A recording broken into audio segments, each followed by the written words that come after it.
Million කියන එකේ billion කියන එකේ වෙනස දන්නවද? දැන් මෑතක ඉඳන් අපි ට්‍රිලියන් කියලා එක්කත් පාවිච්චි කරනවා. මිලියනයක් කියන්නේ 1.6යි, බිලියනයක් කියන්නේ 1.9යි, ට්‍රිලියනයක් කියන්නේ 1.12යි. මේ තුනේ වෙනස දන්නවද? මම ඒක මෙහෙම එක්ස්ප්ලেইন කරන්න. තප්පර මිලියනයක් කියන්නේ දවස් 11ක්. තප්පර බිලියනයක් කියන්නේ අවුරුදු 31ක්. තප්පර ට්‍රිලියනයක් කියන්නේ අවුරුදු 31688යි. දවස් 11යි, අවුරුදු 31යි, අවුරුදු 31688යි. ඔය තමයි මිලියන් එකේ, බිලියන් එකේ, ට්‍රිලියන් එකේ වෙනස. මේක දැනගෙන මේක අහන්න. මනුෂ්‍ය ආත්මයක් ලබන්න තියෙන chance එක scientific මිලියන නෙවෙයි, බිලියන නෙවෙයි, ට්‍රිලියන 400කින් එකයි. ට්‍රිලියන 400කින් එකයි. අපි ඉපදිලා ඉන්නවා කියන තැනදී මේ විශ්වයේ ලොකුම ලොතරැය දිනලා ඉවරයි. ඒ අතරදී ඇස් දෙක පේනවා, කන් දෙක ඇහෙනවා, ඔළුව වැඩ කරනවා, කකුල් වැඩ කරනවා.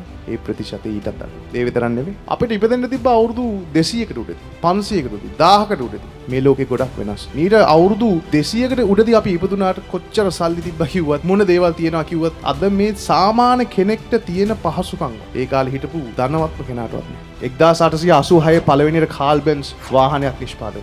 ඊට කලින් වාහනයක් කියලා දෙයක් තිබ්බේ නැහැ. අද අපි ප්ලේන් වල ලංකාවට යනවා, අවුරුද්දට යනවා, නිවාඩුවට යනවා, අනිත් පැත්තට එනවා, පෑ ගානෙන් අපි යනවා. 1903 පළවෙනි රයිට් බ්‍රදර්ස් ප්ලේන් එක අහසට ගෙනිච්ච. 1900 කියන අවුරුද්දේ අපි හිතමු ඔයා ලෝකේ ඉන්න ධනවත්ම කෙනා. හැබැයි ලෝකේ රස්නේ තැනක හිටියේ. නැත්තම් ජපානය වගේ සීතල තැනක හිටියේ.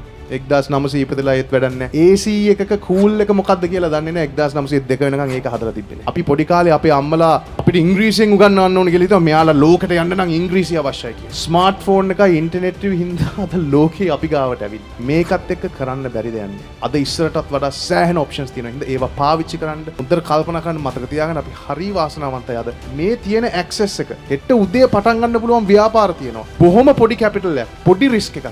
ඉස්සර ඒ ඔපචුනිටිස් තිබ්බේ නැහැ.